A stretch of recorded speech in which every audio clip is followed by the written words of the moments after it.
The observation deck of Training Arena 7 fell silent as Cadet Marcus Chen tumbled through the zero-gravity combat zone, his left boot trailing a loose lace like a streamer in the void.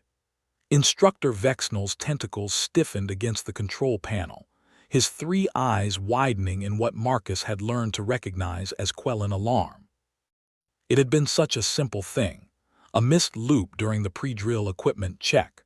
Marcus had been too focused on reviewing the attack patterns, too eager to prove himself among the elite cadets of the Galactic Military Academy.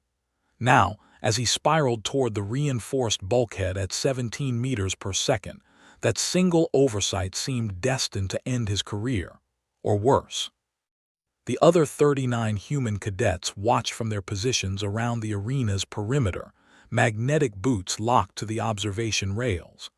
Sarah Okonkwo's knuckles whitened against the safety bar. Lieutenant James Park's jaw clenched so tight Marcus could see it from across the expanse of the training sphere. But Marcus wasn't thinking about them. He wasn't thinking about the 18 alien species represented in the other cadet cohorts, all watching humanity's newest batch of warriors with varying degrees of skepticism.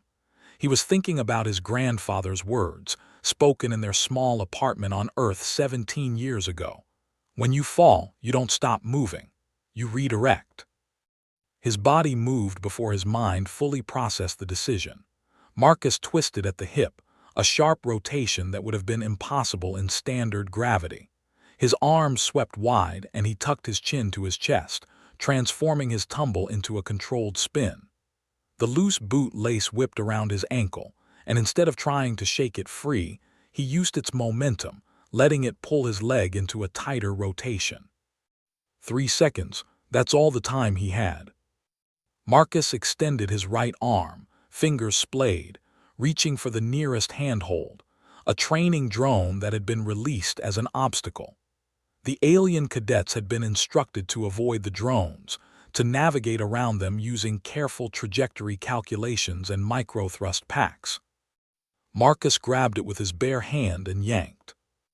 The drone's momentum arrested his spin. He used the rotational energy to redirect his trajectory, his body moving through a series of adjustments that happened too fast for conscious thought. Twist, extend, contract. His free hand caught a wall bracket. His magnetically enhanced glove activated, and he slammed against the bulkhead with a controlled impact that drove the air from his lungs but left him conscious and oriented.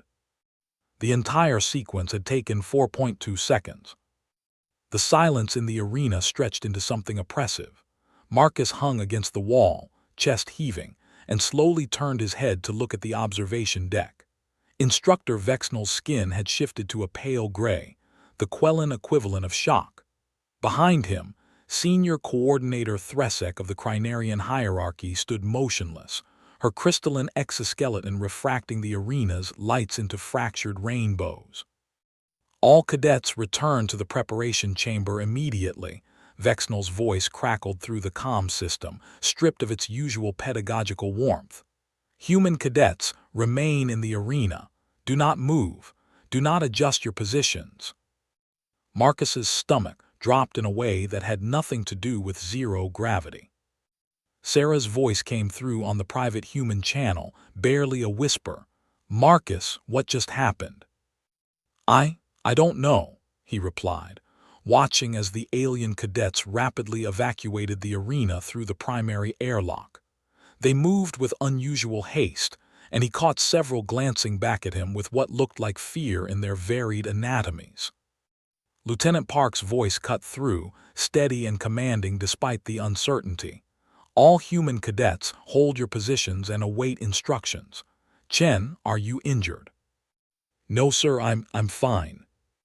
But he wasn't fine. None of them were, because through the transparent aluminum of the observation deck, Marcus could see Instructor Vexnel speaking rapidly into a secure comm unit, his tentacles moving in the agitated patterns that signaled extreme distress. Coordinator Thresek had activated what appeared to be an emergency protocol console, her crystalline fingers dancing across holographic displays that Marcus had never seen activated in his 6 months at the academy. The training arena's main lights shifted to amber, the color reserved for medical emergencies or biological contamination incidents. "Attention human cadets," a new voice filled the comm system. Senior Medical Officer Kelthon, whose bedside manner was legendary for its complete absence. "You are to proceed to Isolation Bay 12 immediately. This is not a drill. You will be escorted by medical drones. Do not interact with any non-human personnel en route. Do not discuss this incident on open channels." The word isolation sent ice through Marcus's veins. "Sir, what's happening?" Lieutenant Park asked, his composure finally cracking. "What did we do wrong?"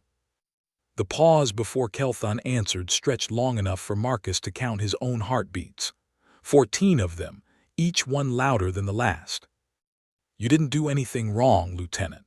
That's precisely the problem." Isolation Bay smelled of antiseptic and recycled air, a combination that reminded Marcus of the hospital where his mother had died. He pushed the memory away and focused on the present.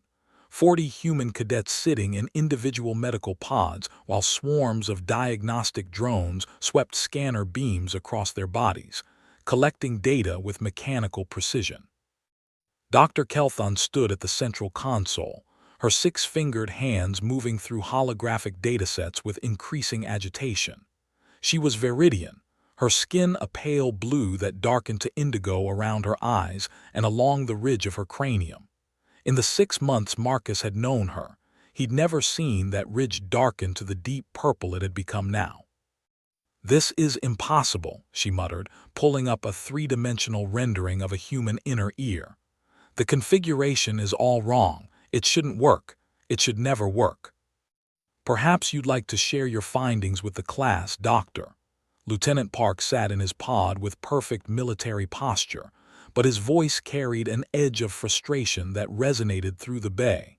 "Since we're apparently quarantined for the crime of being human." Kelthon's ridge darkened further. She rotated to face them, and Marcus saw something in her expression he'd never expected from the notoriously stoic physician: fear. "Cadet Chen," she said, her voice carefully controlled, "describe what you were thinking during your recovery sequence, every detail." Marcus swallowed.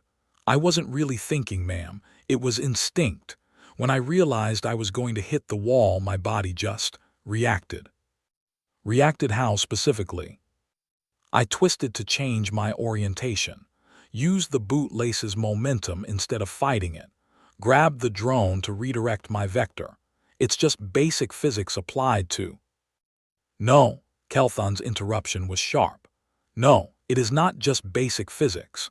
What you did requires processing spatial information in 3 dimensions simultaneously, calculating multiple trajectory corrections in real time, and executing those corrections through what we term proprioceptive recalibration. Do you know how many species in the Galactic Coalition can perform those functions instinctively in zero gravity?" The silence that followed was heavy with dread. "None," Kelthon said quietly. "Until today the answer was none." Sarah Okonkwo leaned forward in her pod. "But that's good, right? We have an advantage, we can help."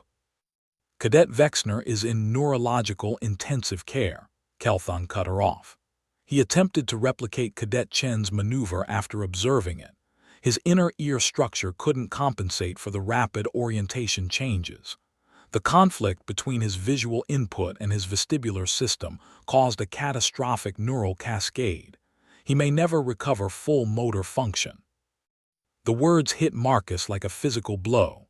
Vexner, the enthusiastic Quellan cadet who'd helped Marcus with xenobiology homework, who'd shared fermented kelp treats from his homeworld despite their pungent smell, who'd laughed at Marcus's terrible jokes about translator glitches. 2 other cadets, Kreshter and Silenth, are exhibiting similar symptoms, Kelthon continued. They watched your maneuver and instinctively tried to understand it. Their brains attempted to map the movements, and the cognitive dissonance alone was enough to trigger severe disorientation and nausea. Silenth collapsed during the evacuation. Lieutenant Park's face had gone pale. "You're saying we hurt them just by existing, by moving naturally.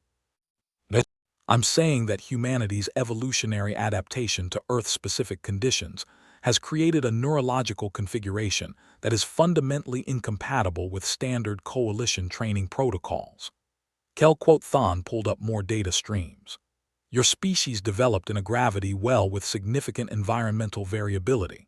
Your ancestors who survived were those who could adapt to sudden orientation changes, falling from trees, navigating rough terrain, recovering from impacts. Over millions of years, this created a vestibular system that processes three-dimensional motion with an efficiency that borders on precognition. She zoomed in on a comparison chart showing human inner ear structures next to examples from 40 other species. The differences were stark. The human semicircular canals were larger, more sensitive, connected to neural pathways that branched like lightning through the brain stem. Most species evolved in stable conditions, Than explained. The crinarians developed on a low-gravity world with minimal geographical variation. The Quellans come from a planet where the dominant evolutionary pressure was aquatic depth adaptation, not spatial orientation. Even species from worlds similar to Earth didn't face the same combination of arboreal ancestry and technological development that drove human evolution.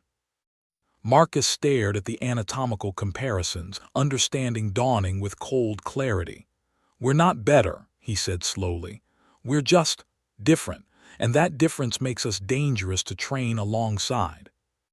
"The Coalition Council is convening in 2 hours," Than said, her voice heavy with implications. "They will decide whether humanity should be removed from the integrated military training program, potentially from integrated military service entirely." The Bay erupted in protests, but Marcus barely heard them. He was remembering his childhood on Earth, the countless hours spent playing in the park near his apartment complex, climbing trees, swinging from branches, falling and learning to tuck and roll. Every human child's natural development, unremarkable on Earth but apparently unique in the galaxy. His grandmother had died trying to reach the hospital during a transport strike. His mother had succumbed to a disease that coalition medicine could have cured if Earth had been granted full medical technology access. His father still worked double shifts at the manufacturing plant, making components for starships humanity wasn't allowed to build themselves. Marcus had joined the Academy to change that, to prove that humans could stand equal with any species in the galaxy, to earn the respect and resources that would make his family's sacrifices mean something. And now that dream was crumbling because of a loose bootlace and an instinct as natural as breathing. "There must be something we can do," Sarah said, her voice carrying a desperate determination. "We can train differently, suppress our instincts, learn to move like—" "Suppressing your instincts won't work," Than interrupted. "The neural pathways are hardwired. You'd need to consciously override millions of years of evolution with every movement. The cognitive load alone would render you combat ineffective." She paused, and her ridge lightened slightly, uncertainty rather than anger. "And even if you could, the Council isn't sure they want you to." Lieutenant Park stood, his magnetic boots clicking against the deck. "Explain." "Species that can move and adapt the way humans do, in combat situations, during disaster response, in scenarios where standard protocols fail." Than's voice dropped to barely above a whisper. "The military applications are concerning. Some council members are arguing that humanity represents an asymmetric advantage so profound that allowing you into coalition forces would destabilize the existing power balance." "So we're too dangerous to train with them," Marcus said bitterly, "and too useful to let go. What does that make us? Assets to be controlled, weapons to be regulated." Before Than could answer, the isolation bay's main door cycled open with a pneumatic hiss. Commander Tor Van entered, his massive thoracian frame barely fitting through the doorway. His chitinous exoskeleton gleamed under the medical lights, and the scar across his primary sensory cluster spoke of decades of combat experience. Human cadets, his voice resonated from the vocalization chambers in his thorax. You are to prepare testimony for the council hearing. They will decide humanity's future in the coalition military within the next 6 hours. His compound eyes swept across them, unreadable. I suggest you choose your words carefully. This decision will affect not just the 40 of you, but every human who ever dreams of serving among the stars. He turned to leave, then paused. For what it's worth, I've commanded mixed species units for 32 years. I've never seen anything like what Cadet Chen did today. That kind of adaptive thinking has saved my life more times than I can count. His mandibles clicked together in what Marcus had learned was the thoracian equivalent of a sad smile. I hope the council remembers that survival often depends on having soldiers who can do the impossible when protocols fail. As the door sealed behind him, Marcus looked at his fellow human cadets, at Sarah's determined expression, at Lieutenant Park's barely controlled fury, at the fear and frustration written across 40 faces that suddenly represented the dreams of an entire species. 6 hours to convince the galaxy that humanity deserved a place among the stars. It wasn't enough time, but it would have to be. The council chamber occupied the central hub of Station Arcturus 7, a massive spherical room where representatives from 47 species could observe and deliberate simultaneously. Marcus had seen it once before, during orientation, empty except for tour groups and maintenance drones. Now it pulsed with activity, every tier filled with beings whose forms ranged from the vaguely humanoid to the utterly incomprehensible. The human cadets occupied a detention platform that floated in the chamber's lower third, a deliberate positioning that wasn't lost on Marcus. Below the majority, subordinate, judged. High Chancellor Morex then presided from the apex, her crystalline form refracting the ambient light into patterns that Marcus' translator chip identified as formal Crinarian speech. But even without translation, her body language was clear. This was a trial, not a hearing. 3 cadets remain in medical stasis. Morex translated voice echoed through the chamber. Cadet Vex nor S prognosis suggests permanent neurological impairment. The medical board has confirmed that the cause was cognitive trauma resulting from attempted comprehension of human spatial kinetic patterns. A murmur rippled through the assembled representatives. Marcus caught fragments of translated speech. Always suspected, evolutionary aberration, should never have been admitted. The human delegation wishes to address the council, Morex then continued, her tone suggesting this was a formality rather than an opportunity. Ambassador Chen, you may speak. Marcus felt his heart clench as his father rose from the human delegation platform. David Chen looked older than Marcus remembered, the past 6 months of diplomatic stress etched into lines around his eyes. He'd been appointed to the Earth delegation specifically to oversee humanity's integration into coalition institutions. If the Academy program failed, his career, his life's work, failed with it. Honored Council, David Chen began, his voice steady despite the weight of billions resting on his words. Humanity acknowledges the tragedy that occurred during training. We grieve for Cadet Vex nor and pray for his recovery. However, we must distinguish between accident and essence. What happened was not intentional harm but a revelation of difference, and difference, the coalition has always maintained, is the foundation of our strength. Pretty words, Ambassador, a voice boomed from the Thoracian delegation sector. Marcus recognized General Krau Ven, Commander Tor Van S superior, and a notorious human skeptic. But difference that causes harm is called incompatibility. Your son's instinctive maneuver has hospitalized 3 cadets and forced us to question 40,000 years of military training doctrine. How do you propose we integrate a species whose natural movements cause neurological damage to their comrades? David Chen didn't flinch. The same way you integrated every other species in this chamber, General, through understanding, adaptation, and mutual respect. Humans are not the first species with unique physiological traits to join coalition forces. Name one, Kralkwotvin challenged, that possesses abilities their allies literally cannot watch without suffering brain damage. The silence that followed was damning. Marcus watched his father's shoulders tighten almost imperceptibly. He'd seen that tension before, during the memorial service for his mother. The look of a man who'd exhausted his arguments and found them wanting. The Viridian delegation wishes to speak. A new voice cut through the quiet. Dr. Kelthon rose from her platform, her ridge darkened to a deep indigo that signified formal testimony. I have completed the physiological analysis of all human cadets. The Council should review these findings before proceeding. Holographic data flooded the chamber's central projection field.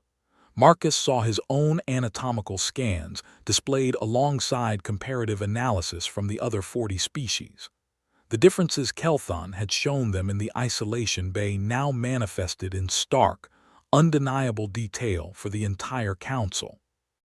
The human vestibular system, Kelthon narrated, represents an evolutionary adaptation to a specific environmental challenge, maintaining spatial orientation in a three-dimensional environment with significant gravitational variation. This system allows for real-time proprioceptive recalibration, essentially, the ability to know where their body is in space and how to correct its position without conscious thought. We are aware of the mechanism, Doctor, Morex then said, her tone sharp. The question is whether this mechanism is compatible with integrated military service. That is precisely my point, Chancellor. It's not just compatible, it's potentially revolutionary. Kelthon pulled up new data streams, showing simulation after simulation of disaster scenarios. In every crisis simulation I've run, the presence of human spatial kinetic abilities reduces casualty rates by an average of 37% in zero-gravity environments, 42% in disaster response scenarios, and 51% in rapid extraction operations. The chamber erupted in debate. Marcus caught fragments. Fabricated data. Viridian bias toward human admission. My child is in that academy, and I will not. Order, Morexthen's voice cut through the chaos like a blade. Dr. Kelthon, are you suggesting we redesign our entire military training infrastructure around the abilities of a single species? A species that constitutes less than 3% of coalition forces. I'm suggesting that we have an opportunity to expand our capabilities by understanding and integrating human abilities rather than fearing them, Kelthon replied. Her ridge lightened slightly, a subtle shift that Marcus had learned meant vulnerability. I'm also suggesting that fear is a poor basis for military policy. Fear? General Cralvin's mandibles clicked aggressively. My species has survived 12 extinction-level conflicts, Doctor. We know the difference between fear and tactical assessment. Humans represent an asymmetric advantage, so profound that their presence fundamentally alters operational dynamics. In combat, that's called a destabilizing factor. In politics, it's called a threat. Marcus felt the air leave his lungs. Cralvin had finally said it, the quiet concern that had been lurking beneath every protest, every objection. The coalition wasn't afraid humans would fail. They were afraid humans would succeed too well. General Cralvin raises an important point. A new speaker emerged from the Eularian sector. Ambassador Shethra, whose species had been instrumental in humanity's initial coalition contact. If human cadets can perform maneuvers that other species literally cannot comprehend, how do we ensure equitable command structures? How do we maintain unit cohesion when some members possess abilities that are, by definition, impossible for their comrades to fully grasp? You're talking about segregation, Lieutenant Park's voice rang out from the detention platform. He stood at attention, his uniform immaculate despite 6 hours of isolation. You're describing separate but equal, and my species has historical experience with where that philosophy leads. Lieutenant Park, Morexthen's voice carried a warning edge, you are not recognized to speak. Then recognize me, Chancellor, because I'm going to speak anyway. Park's voice didn't rise, but something in it demanded attention. My great-great-grandfather fought in a war on Earth where soldiers were segregated by skin color. The reasoning was the same. Some people were different, and that difference made them incompatible with integrated units. They were wrong then, and you're wrong now. Lieutenant, that is hardly an equivalent, Morex then began. Isn't it? Park interrupted, and Marcus heard decades of suppressed frustration break through his normally perfect military bearing. You're proposing to judge an entire species based on one incident, to deny us the right to serve because our biology makes you uncomfortable, to quarantine us because you're afraid of what we might become if given equal opportunity. We are afraid, Cralvin said quietly, and the admission sent a shock through the chamber. Because in 300 years of coalition military history, no species has ever demonstrated the combination of adaptability, creativity, and sheer spatial kinetic capability that humans possess. And that combination, Lieutenant Park, has historically been the defining characteristic of apex predators. The words hung in the air like a death sentence. Marcus looked at his father and saw resignation settling across his features, looked at his fellow cadets and saw dreams dying in real time, looked at the council representatives and saw fear masquerading as prudence. Then he looked at the projection field, still displaying Dr. Kelthon's simulation data. 51% reduction in casualties during rapid extraction operations, 42% in disaster response. Numbers that represented lives saved, families kept whole, children who wouldn't lose their mothers to preventable disasters. Request permission to address the council, Marcus heard himself say, his voice cutting through the tense silence. Cadet Chen, Morexthen's tone suggested she was doing him a favor. You are the cadet whose actions precipitated this crisis. The council will hear your testimony, but I warn you, choose your words carefully. Marcus activated his platform's magnetic locks and stood, facing the assembled representatives of 47 species, facing the weight of humanity's future in the stars. I won't ask you to overlook what happened, he began. Cadet Vexner is my friend. His injury devastates me, but I will ask you to look beyond this single incident and see what humanity could contribute to the coalition if you give us the chance. We have seen what you contribute, a voice called from the Crinarian sector. Chaos and incompatibility. No, Marcus said firmly. You've seen what happens when we try to fit human abilities into non-human training frameworks. Dr. Kelthon's data shows what we could achieve if you let us develop training protocols that account for our differences rather than suppress them. And who would develop these protocols? Cralvin challenged. Human instructors training human cadets in human methods. That's not integration, cadet. That's isolation with extra steps. Marcus felt the argument slipping away, felt the council hardening toward their inevitable conclusion. In 6 hours, humanity would be removed from the academy. In 6 months, perhaps from coalition military service entirely. In 6 years, Earth might find itself quarantined, marked as too dangerous to fully integrate into galactic civilization. All because he'd grabbed a training drone to save himself from hitting a wall. There is one more piece of evidence the council should consider. Dr. Kelthon's voice cut through his spiraling thoughts. She pulled up a new data stream, one Marcus hadn't seen before. I took the liberty of reviewing historical records of coalition military operations over the past century, cross-referencing casualty reports with operational parameters. The projection field filled with data, thousands of operations, millions of individual casualty records, patterns emerging from chaos. What am I looking at, Doctor? Morix then asked. A pattern, Kelthon replied. Every operation that exceeded its casualty projections had one thing in common, a scenario where standard protocols failed and adaptation was required. Every operation that resulted in unit loss despite adequate resources shared a single characteristic: inability to adjust to rapidly changing conditions. She highlighted specific data points, and they blazed like stars against the dark background. The coalition's military strength is based on standardization, on predictability, on the assumption that well-trained soldiers following established protocols will succeed.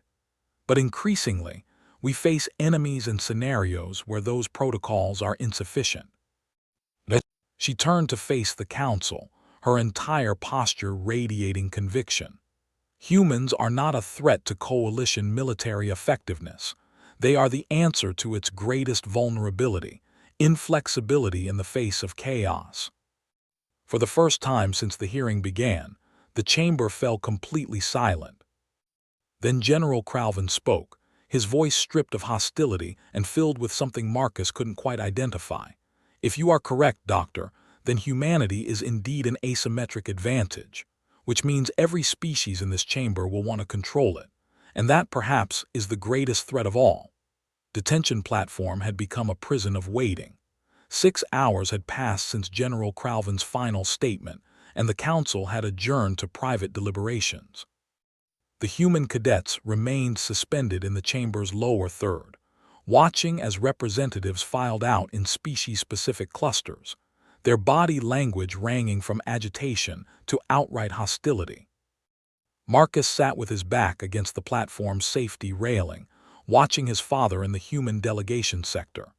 David Chen stood motionless, his face carefully neutral, but Marcus could read the tension in his shoulders. His father had spent 18 years climbing the diplomatic ladder, building relationships, proving humanity's worth. Now those years hung by a thread because his son had grabbed a drone. "Stop doing that," Sarah said quietly, settling beside him. "The guilt spiral thing, it's not productive."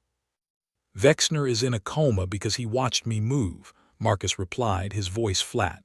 "How is that not my fault?" "Vexner is in a coma because the Academy put humans and non-humans through identical training without understanding the biological differences," Sarah countered. "You were doing what any human would do. You can't feel guilty for being human." "But he did. God help him, he did." Lieutenant Park was packing the platform's perimeter, his movements tight and controlled. "They're going to expel us," he said, not for the first time. "Best case scenario, we're sent back to Earth with our tails between our legs. Worst case, they use this as justification to limit human participation across all coalition institutions." "There's a third option," Sarah said quietly. Everyone turned to look at her. "They could decide we're too useful to expel but too dangerous to integrate. Keep us in a separate program. Human units for human tasks." "Segregation," Park spat the word. "Everything our species fought to overcome, and we'd be right back where we started." Marcus stood and walked to the platform's edge, looking down into the lower sections of the chamber. From this height, he could see into the medical observation deck where Vexner remained in stasis, his Quellan physiology fighting the neural damage that human movement had somehow inflicted. 2 other cadets occupied adjacent pods, Crester and Silenth, both stable but traumatized. "Incoming transmission from Earth," a voice announced through the detention platform's comm system. "Priority Alpha, for Cadet Marcus Chen." Marcus's stomach dropped. Priority Alpha meant official government communication. It meant his actions had escalated beyond the Academy, beyond even the Coalition Council. Earth itself was weighing in. He activated his personal display, and a familiar face filled the screen. President Adami, Earth's primary coalition representative, looked exhausted. The ornate office behind her couldn't hide the fact that she'd probably been awake for 30 hours straight, managing the political fallout of what the media was already calling the Academy incident. "Cadet Chen," Adami's voice was carefully controlled, "I'm sure you're aware of the gravity of this situation." "Yes, Madam President." Then you'll understand why I'm making this call personally. She leaned forward, and Marcus saw something in her eyes that made his blood run cold. Desperation. The council is split. 17 species want humans expelled from the academy. 19 are undecided. 11 are arguing for continued integration with modified protocols. And the other 47, Marcus asked, doing the math, haven't declared a position, which in council politics usually means they're waiting to see which way the wind blows before committing. Adami pulled up a data screen. But here's what you don't know. 6 species have formally proposed what they're calling the containment protocol. They want humanity quarantined to our home system until we can prove we're not a threat to galactic stability. The words hit like a physical blow. Quarantine. Earth locked away from the stars, from trade, from the medical technology that could have saved his mother, from everything humanity had spent 50 years working toward. There's more, Adami continued. 3 of the undecided species have made their support conditional on humanity accepting a permanent observer program. They want coalition monitors embedded in our military, our government, our educational institutions. They want oversight of any training that might enhance human spatial kinetic abilities. That's surveillance, Sarah breathed, looking over Marcus's shoulder at the display. That's treating Earth like a potential enemy state. That's realpolitik, Adami replied wearily. Fear is a powerful motivator, and your demonstration in that training arena scared a lot of very powerful beings. She focused on Marcus. Which brings me to why I'm calling you specifically. The Council has requested a live demonstration. They want to see human spatial kinetic abilities in controlled conditions, with full medical monitoring of both human and non-human observers. They want to study us, Marcus said slowly, like specimens. They want to understand you, Adami corrected. And whether I like the methodology or not, this is our best chance to control the narrative. Dr. Kelthon has proposed a demonstration protocol that would showcase human abilities while implementing safety measures for non-human observers. If it succeeds, it could swing enough votes to keep you in the academy and avoid quarantine. And if it fails, Park asked, his voice tight. Adami's pause spoke volumes. Then Earth's relationship with the coalition becomes significantly more complicated, potentially for generations. The weight of those words settled over the detention platform like a physical presence. 40 cadets suddenly responsible for the future of 8 billion people. When, Marcus asked. 4 hours, Council Demonstration Arena Beta. The entire Council will be watching along with every major media network in coalition space. Adami's expression softened slightly. Marcus, I know what I'm asking of you. No one should have to carry this burden.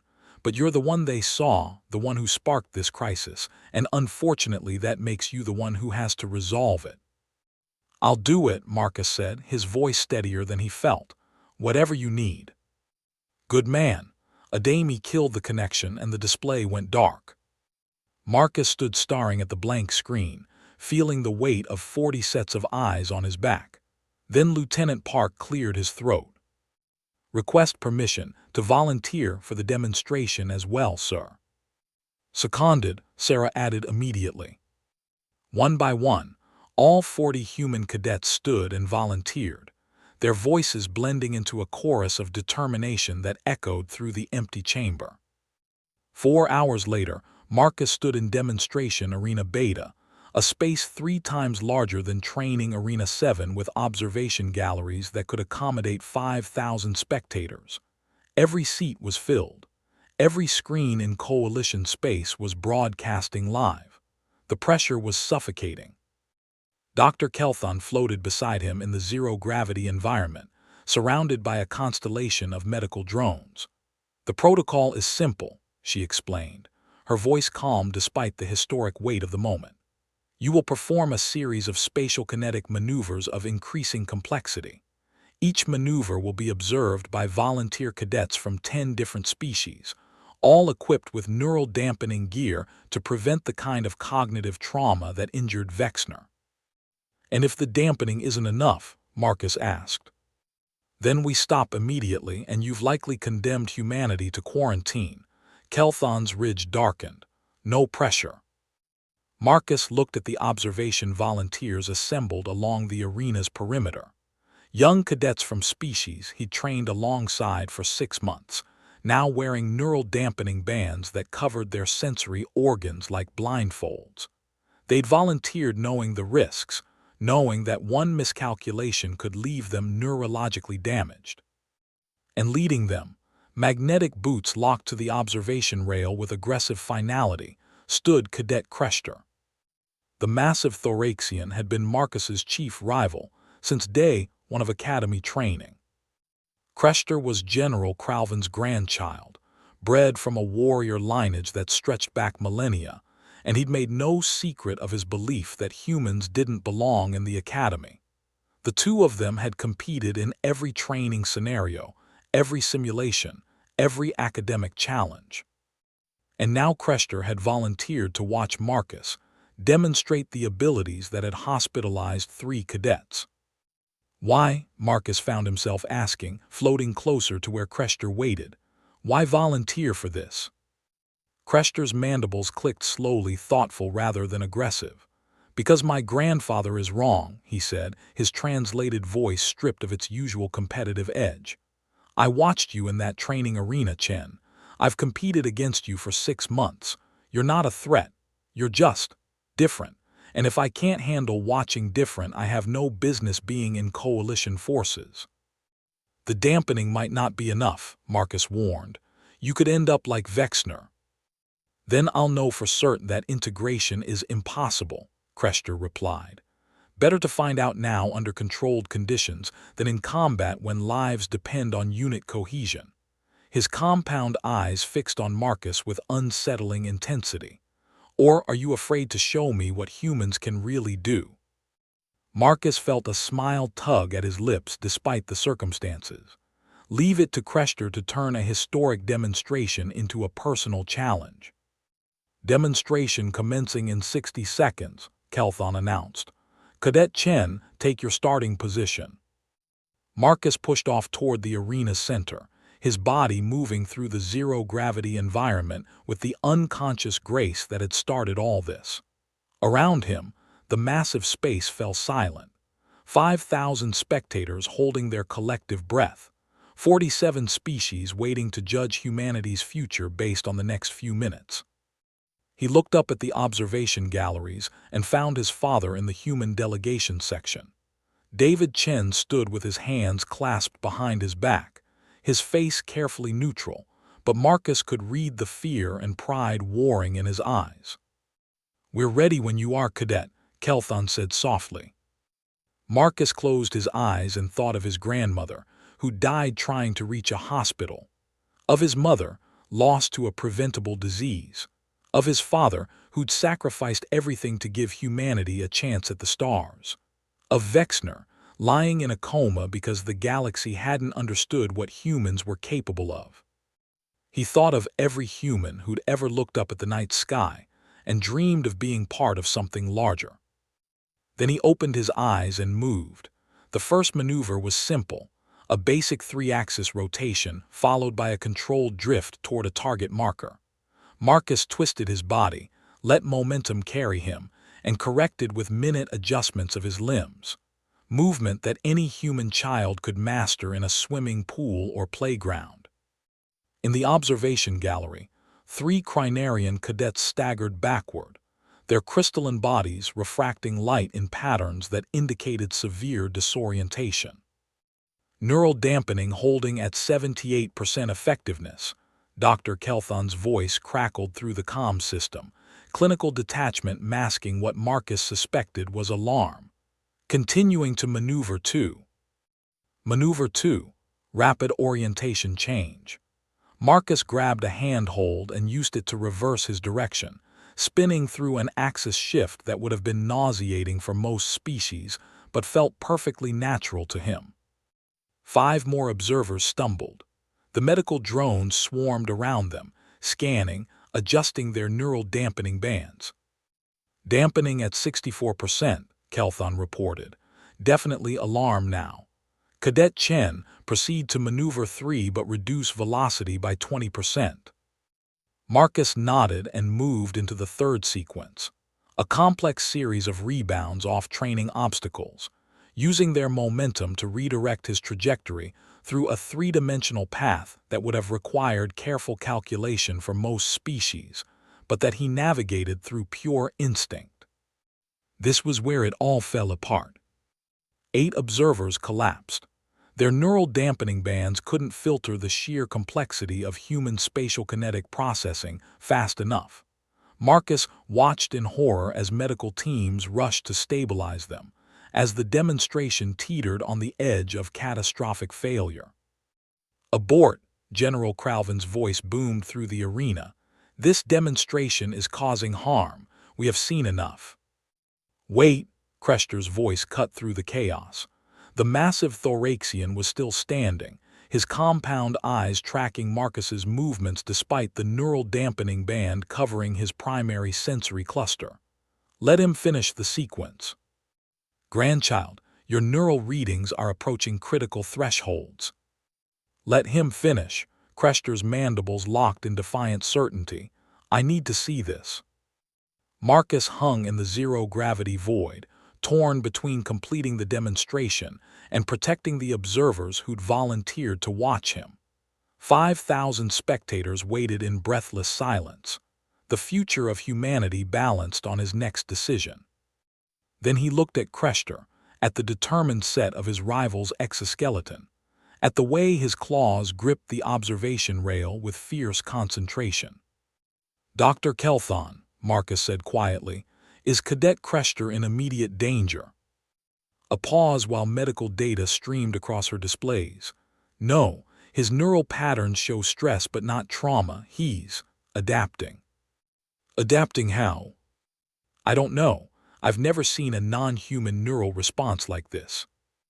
Marcus made his decision. "Then we continue, but I'm changing the protocol." "Cadet Chen, you are not authorized to modify." "I'm going to teach him." Marcus turned to face Krester directly, floating in the center of the arena where every camera, every eye, every recording device in Coalition space could witness what happened next. "Krester, you want to understand human spatial kinetic processing. Then stop trying to observe it and start trying to feel it." "That's impossible." Krester's translator crackled with static interference from his overtaxed neural systems. "My biology doesn't support." "Your biology doesn't support human spatial kinetic instinct," Marcus interrupted. "But it supports adaptation. That's what being in coalition forces means, right? Learning to work with species different from yourself. Finding common ground even when everything says it's impossible." He extended his hand across the void, a gesture that translated across species despite their differences. "Come out here. Move with me. Let me show you what we can do together." The arena held its breath. Krester's compound eyes swept across the observation galleries, finding his grandfather in the Thoraxian delegation section. General Cralvin stood motionless, his exoskeleton displaying complex patterns that Marcus's translator couldn't fully parse. Then, almost imperceptibly, the general's mandibles clicked once. Permission, or perhaps challenge. Krester released his magnetic boots and pushed off toward the arena's center. "This is madness," General Cralvin muttered, but he didn't order it stopped. Krester reached Marcus, and up close, Marcus could see the strain in his rival's posture, the way his neural dampening band glowed with overload warnings. "What do I do?" "First, remove the dampening band," Marcus said. The arena erupted in protests, but Marcus raised his voice to cut through them. "The dampening is filtering human movement patterns, which means Krester can never fully understand what he's seeing. But if we move together, if I can guide him through the maneuvers step by step, his brain won't have to process it all at once. He'll learn incrementally, the way humans do." "That's a theory," Dr. Kelthon said slowly, "with no empirical basis and significant risk of." "I consent to the risk," Krester said, reaching up to deactivate his neural dampening band.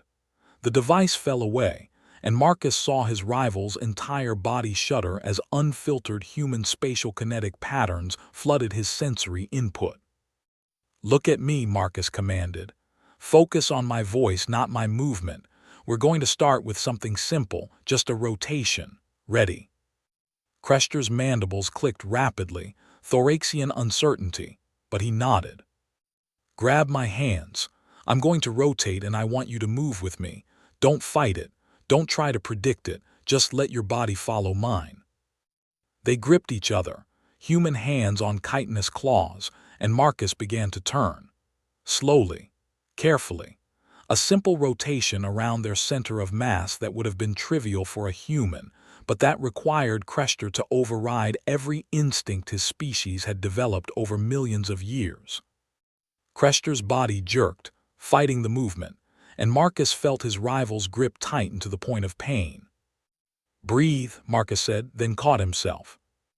"Or whatever your species does to stay calm. Don't think about it, just move." Gradually, impossibly, Krester began to follow the rotation. His movements were jerky, uncertain, nothing like the fluid grace of human spatial kinetic processing. But he was moving, learning, adapting. "That's it," Marcus encouraged. "Now we're going to add a second axis. Stay with me." He increased the complexity, adding a pitch rotation to their combined spin. Krester's compound eyes flickered with what Marcus had learned to recognize as sensory overload. But he didn't let go. In the observation galleries, medical teams watched with stunned fascination as a thoracian cadet performed maneuvers that should have been biologically impossible. "Cadet Chen," Dr. Kelthon's voice carried a note of awe. "Krester's neural patterns are reorganizing in real time. His brain is building new pathways to process the spatial information. I've never seen anything like this." "How is that possible?" someone asked from the council chambers. "Because," Marcus said, guiding Krester through a third rotational axis, "adaptation isn't about having the right biology. It's about having the will to learn." He looked directly at the observation cameras, knowing his words were being broadcast across Coalition space. "Humans aren't a threat to the Coalition. We're a catalyst. We show you things you thought were impossible, and then we prove that impossible is just another word for not tried yet."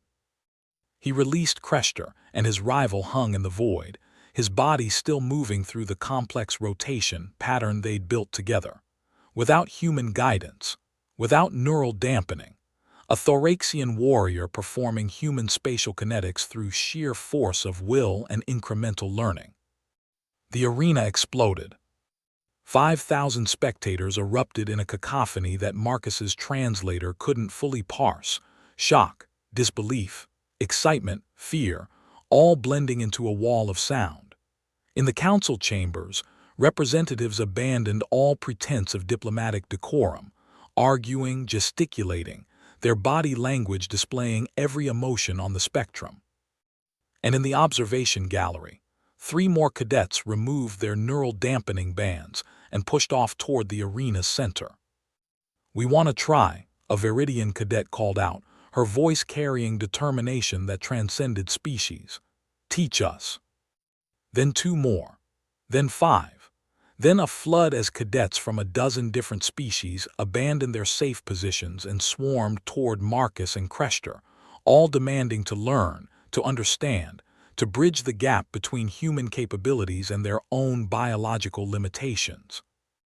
"This is chaos," General Cralvin shouted, but even as he protested, Marcus saw something shift in the old warrior's posture. Not acceptance, not yet, but the beginning of possibility.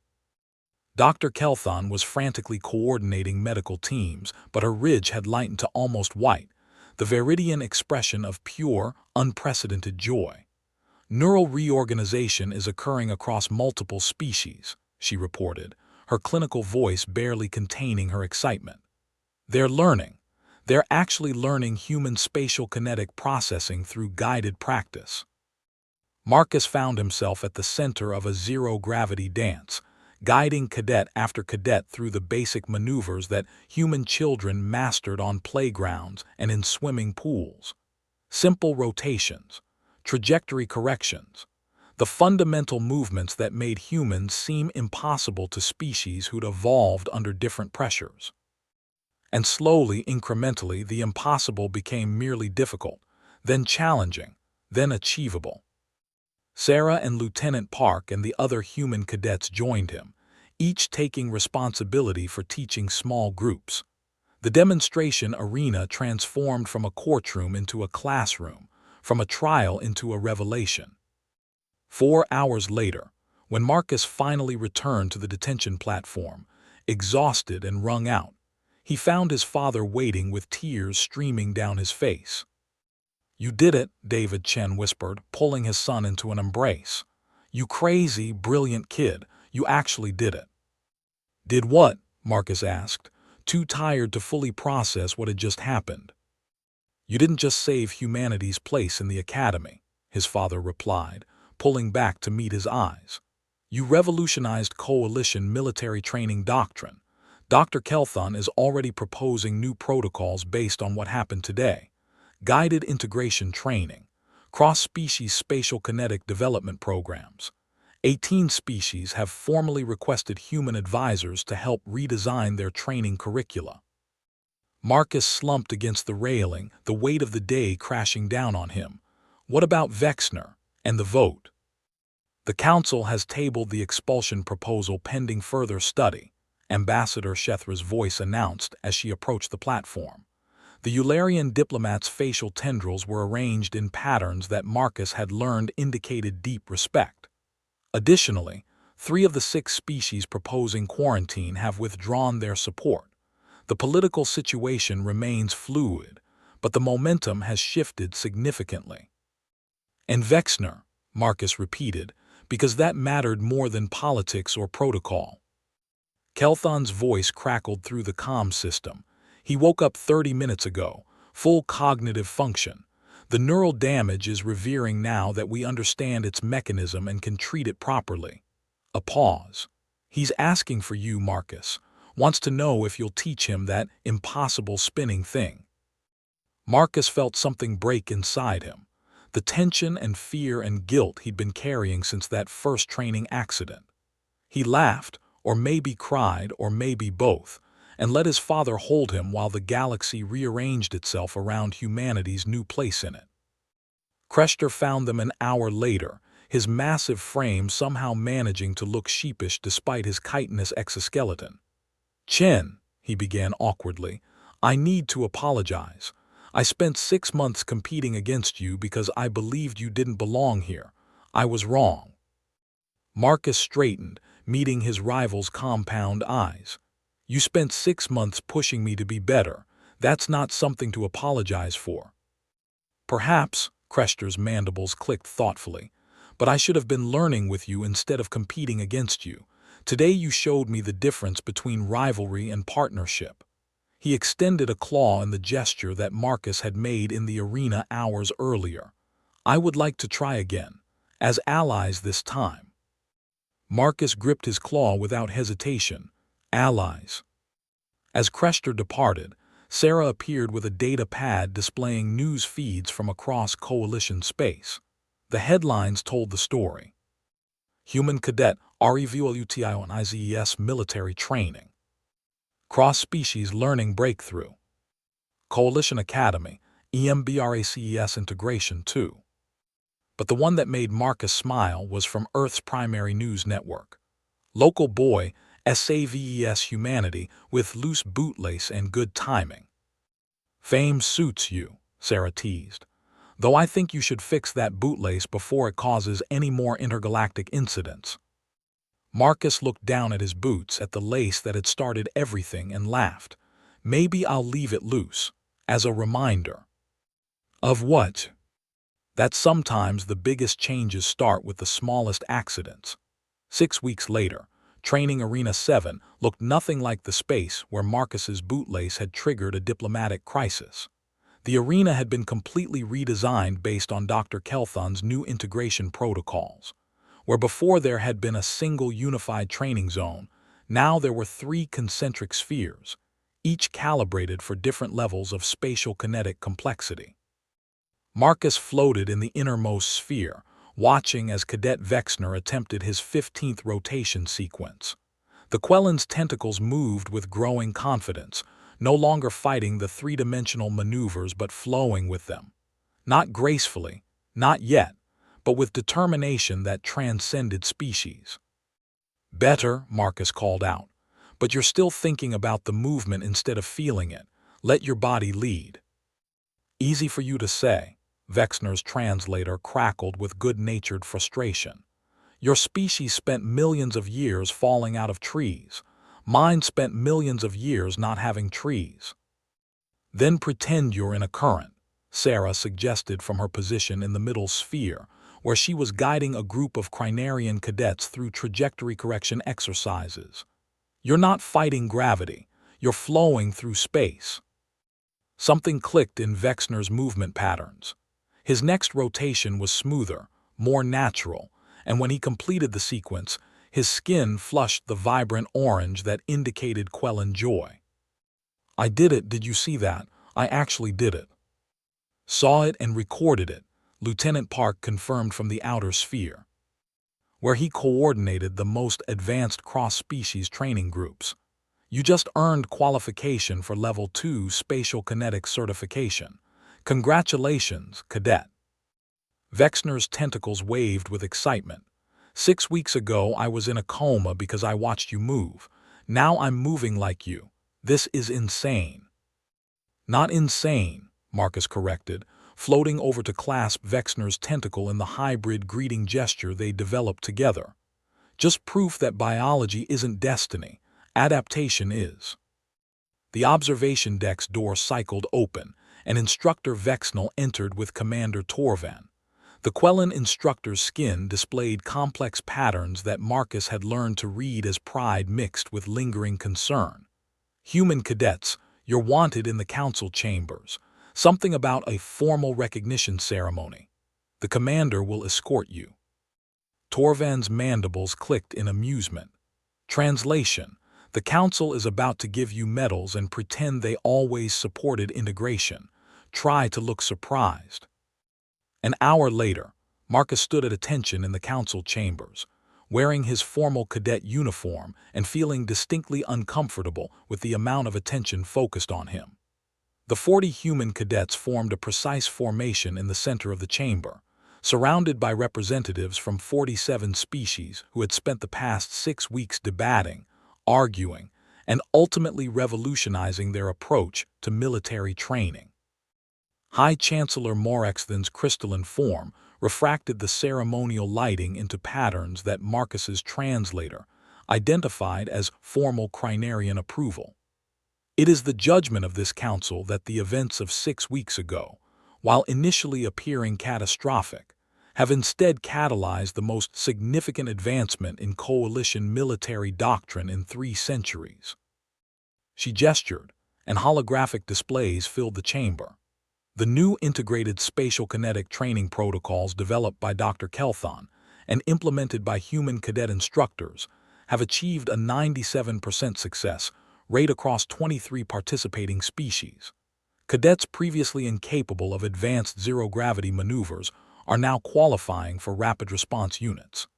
Disaster response simulation success rates have increased by an average of 43%. Unit cohesion metrics in mixed species groups have reached unprecedented levels. More displays, graphs showing declining casualty projections, increasing operational flexibility, enhanced crisis response capabilities. The data was overwhelming in its implications. "Therefore," Morex then continued, "it is the Council's decision to formally recognize the human cadets of Academy Class 2347 for their contributions to coalition military advancement. Specifically, we recognize Cadet Marcus Chen for demonstrating that perceived limitations can become opportunities through courage and creativity." She descended from her platform, an unprecedented gesture that sent murmurs through the assembled representatives, and approached Marcus directly.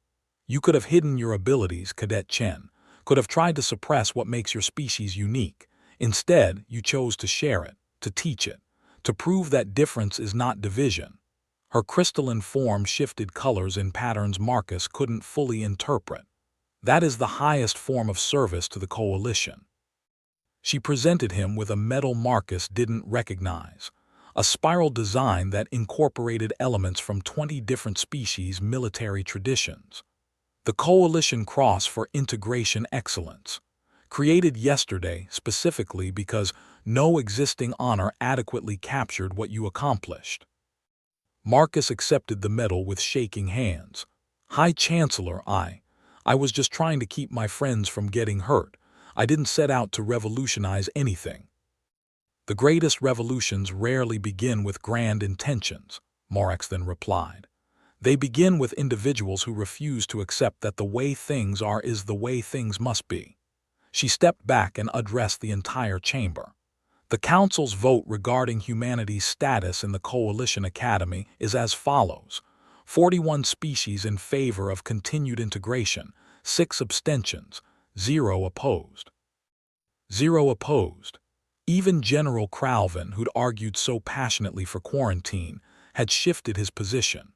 Marcus found the old warrior in the Thoraxian delegation section and saw him standing at attention, mandibles locked in what Marcus had learned was Thoraxian respect. Furthermore, Morex then continued, 17 species have requested human liaison officers for their military training facilities. 12 have proposed joint research initiatives to study spatial kinetic development across species. And 6 have formally apologized for their initial reactions to the training Arena 7 incident. She gestured to the medical observation deck, where Marcus could see Cadet Vexner watching with obvious pride. Most importantly, Cadet Vexner has made a full recovery and is now qualified to serve as an assistant instructor in the new integration program. He will be the first non-human to teach human-derived spatial kinetic techniques to other species. The chamber erupted in applause, or the equivalent across 47 different species. Sounds and patterns and gestures that transcended language to communicate shared joy and relief. As the ceremony concluded and the human cadets were released to return to their quarters, Marcus found himself intercepted by Kreshter. His former rival wore his own integration medal and carried himself with the confidence of someone who'd proven wrong and accepted it gracefully. "Chen," Kreshter said, falling into step beside him, "I have a question that's been bothering me." "Shoot." "That day in the training arena, when your bootlace came loose," Kreshter's mandibles clicked thoughtfully. "Did you know what would happen? Did you deliberately create a crisis to force the Council to address integration issues?" Marcus stopped walking and stared at him.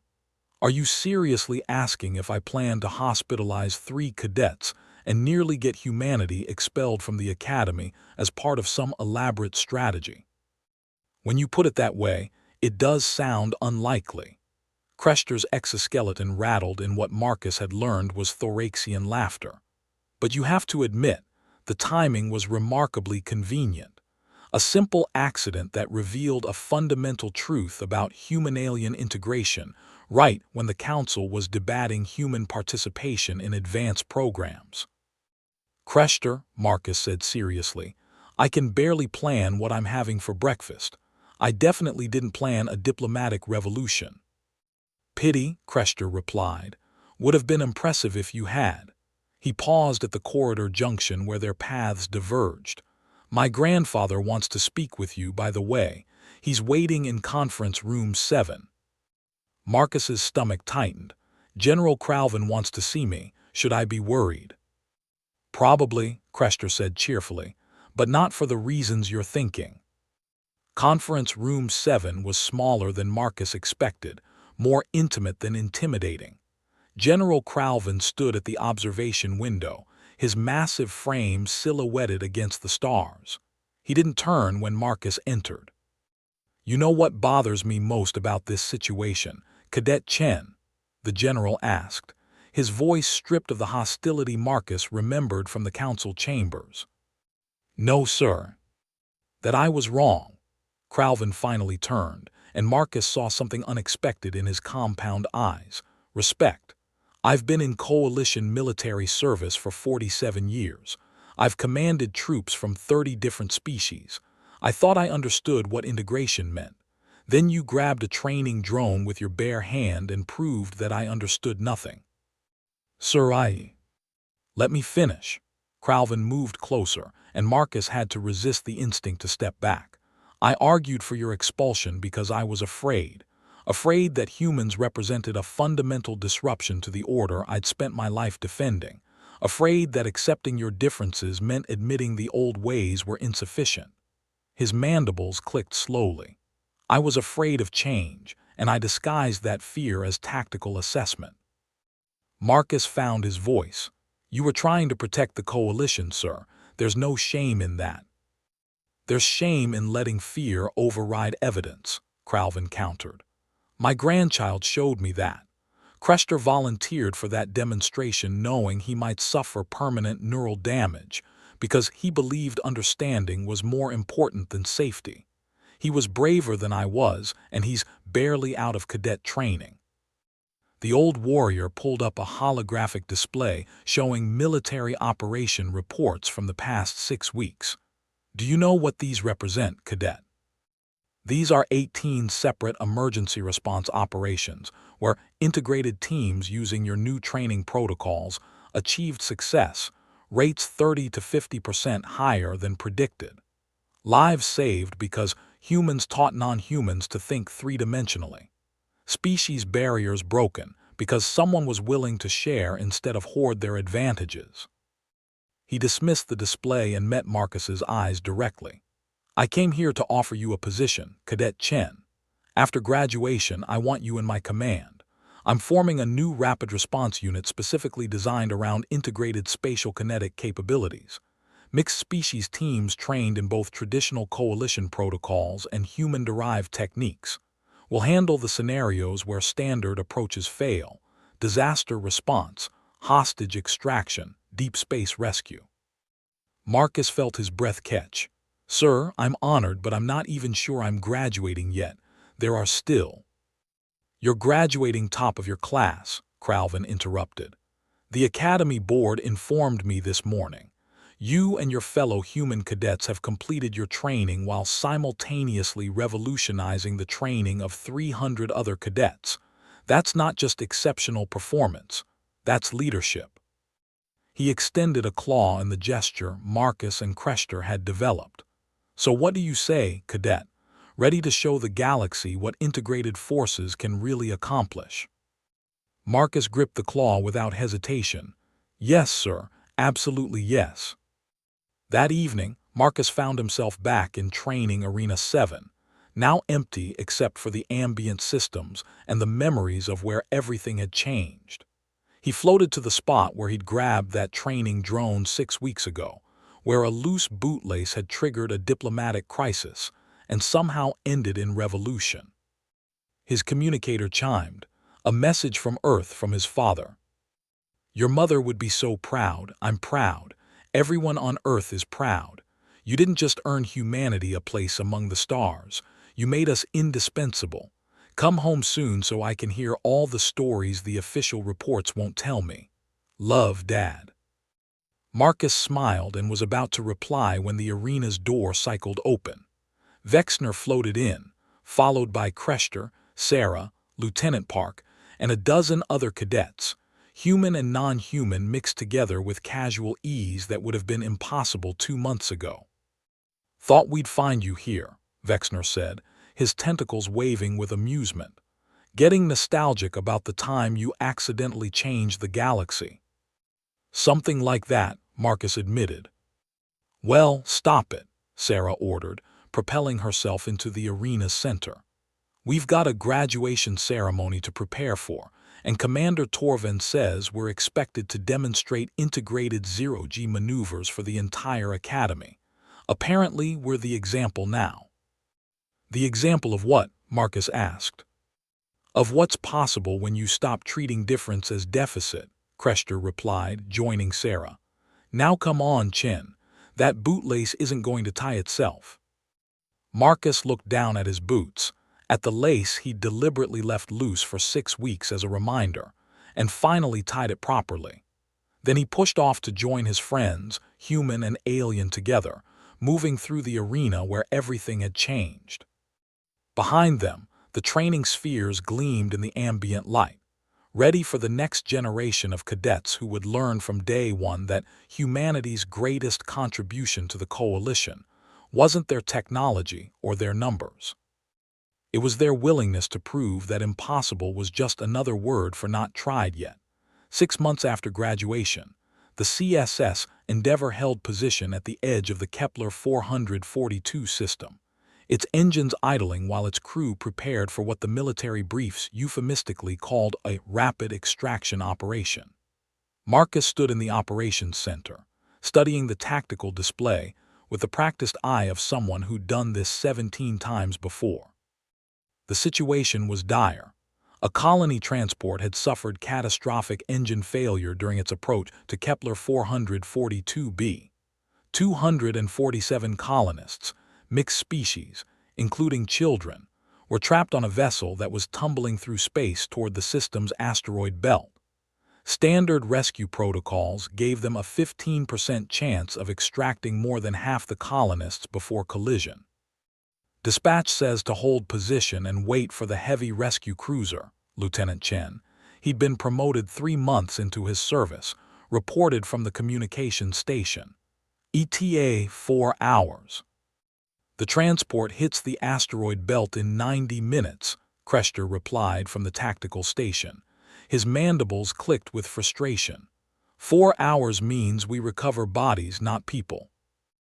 Marcus studied the tumbling transport's trajectory, his mind automatically processing the three-dimensional geometry in ways that still made some of his non-human crewmates uncomfortable to watch. But they trusted him now. 6 months of successful operations had earned that. We're not waiting, Marcus decided. Sound general quarters, all response teams to deployment stations. Sir, Lieutenant Sarah Okonkwo, they'd served together since graduation, stepped closer and lowered her voice. Standard protocols require we wait for a capital ship response to situations exceeding Class 3 complexity. This is a Class 5. If we proceed without authorization, then we proceed without authorization, Marcus cut her off. I'm not letting 247 people die because the regulations were written by people who didn't understand what integrated crews can accomplish. Sarah's expression shifted from concern to determination. Aye, sir, sounding general quarters. The Endeavour came alive. 60 crew members from 18 species moved to their stations with the precision of a unit that had trained together under the protocols Marcus and his fellow Academy graduates had developed. Half the crew wore the distinctive spiral medal of the Coalition Cross for integration excellence. The other half wore the newer Integrated Service Citation, awarded to non-humans who'd completed advanced spatial kinetic training. In the deployment bay, 4 rapid response shuttles stood ready, each crewed by mixed species teams specifically selected for their complementary abilities. Marcus had learned over 6 months that the key to integrated operations wasn't making everyone the same. It was understanding how differences could combine into something stronger than uniformity. Approach vectors calculated, Krester announced. His thoracian strength made him perfect for the tactical station, where physical endurance during high-stress operations was essential. But sir, the transport's rotation is accelerating. If we match velocity for boarding, we'll be caught in the tumble. Then we don't match velocity, Marcus replied. We use the tumble. He pulled up a holographic display and began sketching trajectory paths that made his crew lean forward with a mixture of fascination and concern. The transport is rotating on 3 axes simultaneously. Standard protocols would have us stabilize it first, which takes time we don't have. Instead, we're going to board during the rotation by matching the segments where the hatches align with our approach vectors.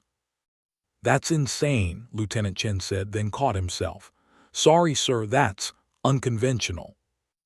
It's human, Vexner chimed in from the navigation station. The Quellen had transferred to Marcus's unit 2 months after graduation and had become their most skilled zero-G navigator.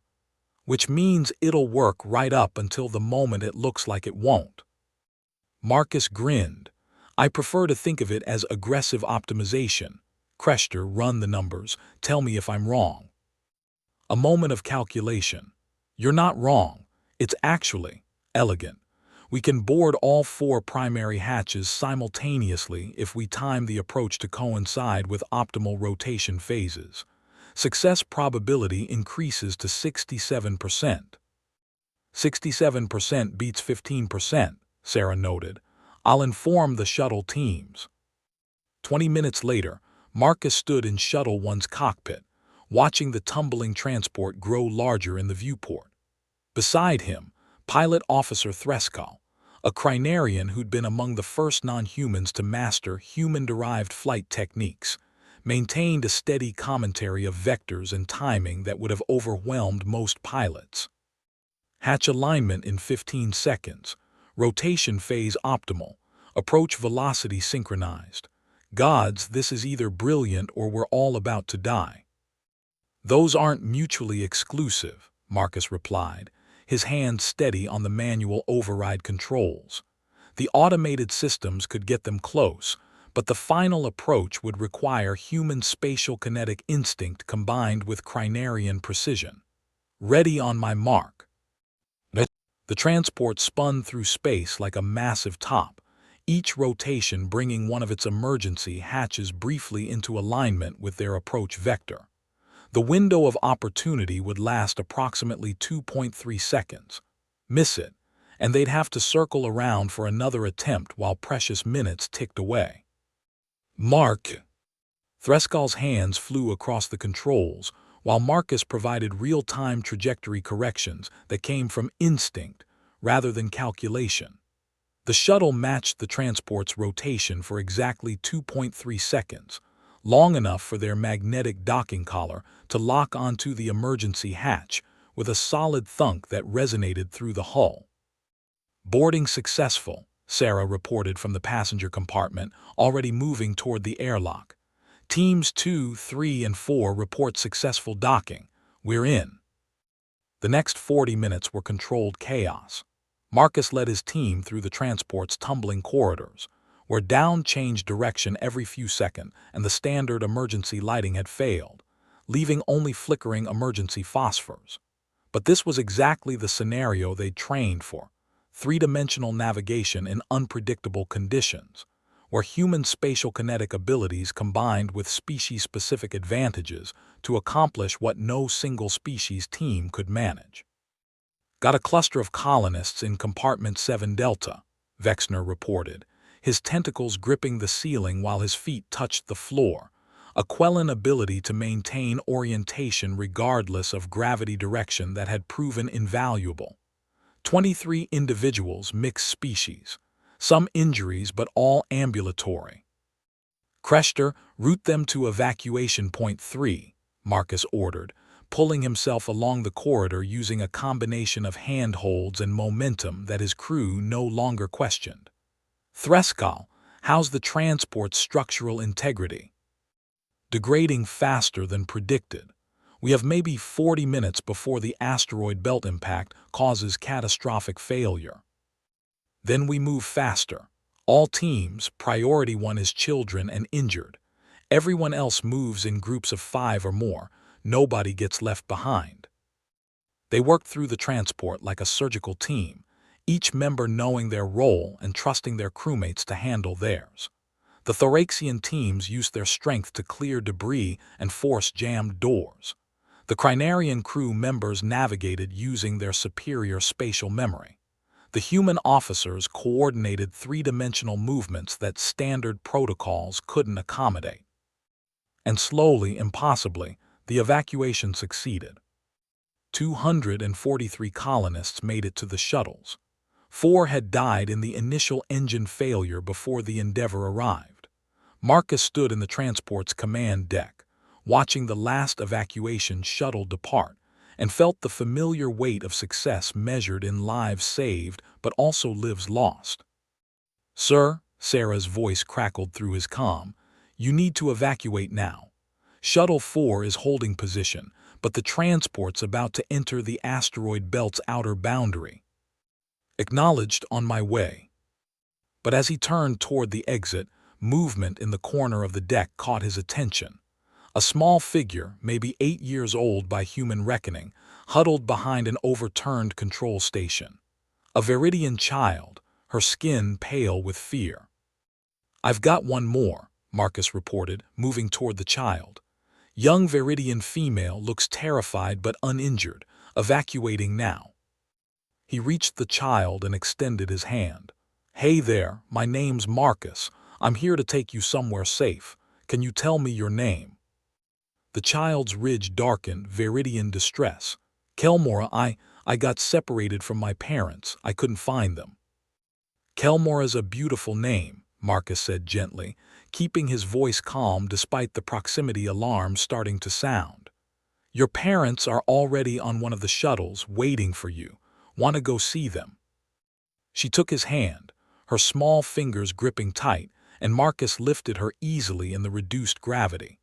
They moved through the corridors together, and he found himself humming an old Earth lullaby his mother had sung to him. The child's ridge gradually lightened as the humming calmed her fear. They were 10 meters from the airlock when the transport lurched violently. The first asteroid impact, early and off trajectory from the predictions.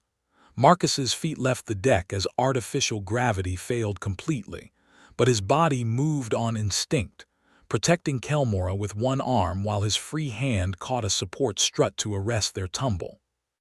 "Shuttle 4 were coming in hot. Tell me that airlock's still aligned." "Barely." Threscall's voice carried tension that transcended species. "You've got maybe 30 seconds before the next impact throws us off." Marcus pushed off the strut with Kelmora clutched against his chest, flying through the zero-gravity corridor with the kind of three-dimensional trajectory calculation that he didn't even consciously process anymore. Behind them, the transport was coming apart, structural supports shrieking as asteroid impacts tore through the hull. 20 seconds. The airlock's external indicator glowed green, still pressurized, still safe. 15 seconds. Another impact. The corridor twisted around them, and Marcus had to grab a ceiling mount to redirect their trajectory. 10 seconds. The airlock door in sight. Kelmora's grip on his neck was tight enough to hurt, but Marcus just held her closer. 5 seconds. Through the airlock, interior door cycling. 2 seconds. The door sealed with a pneumatic hiss, and Marcus felt Shuttle 4's engines engage, pulling them away from the dying transport. 0 seconds.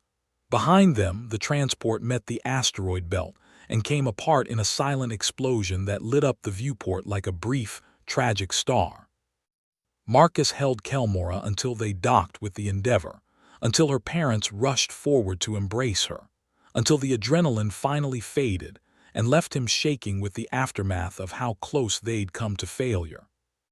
243, Crester said later, in the operations center after the colonists had been transferred to the rescue cruiser that arrived 4 hours too late to matter. "We saved 243 people using protocols that didn't exist 8 months ago. And 4 died before we got there," Marcus replied, staring at the casualty report. 4 names, 4 families devastated, 4 lives he hadn't been fast enough to save. "Sir," Sarah said quietly, "you can't save everyone. No one can." "I know." Marcus looked around the operations center at his crew, 18 species working together with a cohesion that still amazed him every time he witnessed it. "But we can save more than anyone thought possible. That's what integration means. That's what your mother and my grandmother died waiting for." He pulled up the mission report and began drafting his official account. In 4 hours, this would be transmitted to Coalition Fleet Command. In 4 days, it would be analyzed by the Military Doctrine Committee. In 4 months, The techniques they'd use today would be incorporated into standard rescue protocols across coalition space. That's how change happened. Not in dramatic council chambers with medals and speeches, but in operations centers and emergency responses where lives depended on people willing to try the impossible and prove it was merely difficult. 3 weeks later, Marcus received a message that made him smile despite its formal language. Lieutenant Marcus Chen, Coalition Rapid Response Force, you are hereby summoned to appear before the Academy Board of Instructors to discuss your operational methodologies and their potential integration into advanced cadet training. Also, Cadet Kelmora, daughter of the colonists you evacuated, has submitted an application to the Academy specifically requesting assignment to integrated spatial kinetic training upon acceptance. She lists you as her inspiration. Thought you'd want to know. Dr. Kelthon. Marcus sat back in his quarters, looking at the loose bootlace he'd saved from that training accident 8 months ago. It hung in a small frame on his wall, a reminder that sometimes the galaxy's biggest changes started with its smallest accidents. His communicator chimed. Krester's voice. Chen, we've got another situation. Transport convoy stranded at the edge of the Vega system. Standard protocols estimate 60% casualty rate. And our estimate, Marcus asked, already standing. With integrated approach, 20%, maybe 15% if we move fast. Then we move fast. Marcus grabbed his equipment and headed for the deployment bay. Sound general quarters. Let's show them what's possible. As the Endeavor's engines powered up and its crew moved to their stations with practiced efficiency, Marcus thought about his mother, who died because Earth didn't have access to coalition medical technology, about his grandmother, lost to a preventable transport accident, about Vex Nor, who'd spent weeks in a coma because the galaxy hadn't understood that difference didn't mean danger, about Kel Mara, who'd faced her fear and held on to hope because someone had been there when she needed them, and about the 40 human cadets who'd stood on that detention platform 8 months ago, facing expulsion and quarantine, who'd instead chosen to teach rather than hide, to share rather than suppress, to prove that humanity's greatest strength wasn't their spatial kinetic abilities. It was their absolute refusal to accept that impossible meant unachievable. The galaxy was learning that lesson now, one rescue operation at a time, one life saved at a time, one generation of cadets at a time who would grow up knowing that integration wasn't just about tolerance or diversity or political correctness. It was about being better together than any species could be alone. Marcus reached the deployment bay and saw his crew already assembled, humans and Thoraxians and Crinarians and Quellans and Viridians, and a dozen other species, all wearing the spiral medal that marked them as graduates of the Academy's integrated training program. All ready to do the impossible, because someone had once taught them that impossible was just another challenge waiting to be solved. All right, people, Marcus said, his voice carrying across the deployment bay. We've got 60 people who don't know they're about to be saved. Let's not keep them waiting. The shuttles launched, and the Endeavor jumped to warp, carrying a crew that represented everything the Coalition had feared 8 months ago and everything it had become because of that fear. Behind them, in the Academy's training arenas and across Coalition space, a new generation learned that difference was strength, that biology wasn't destiny, that the impossible was merely difficult if you had the courage to try and the wisdom to teach. And somewhere on Earth, in a small apartment where a boy had once dreamed of touching the stars, David Chen watched the news reports of another successful rescue operation and smiled. His son hadn't just earned humanity a place among the stars. He'd shown them how to reach higher than anyone thought possible. One bootlace at a time,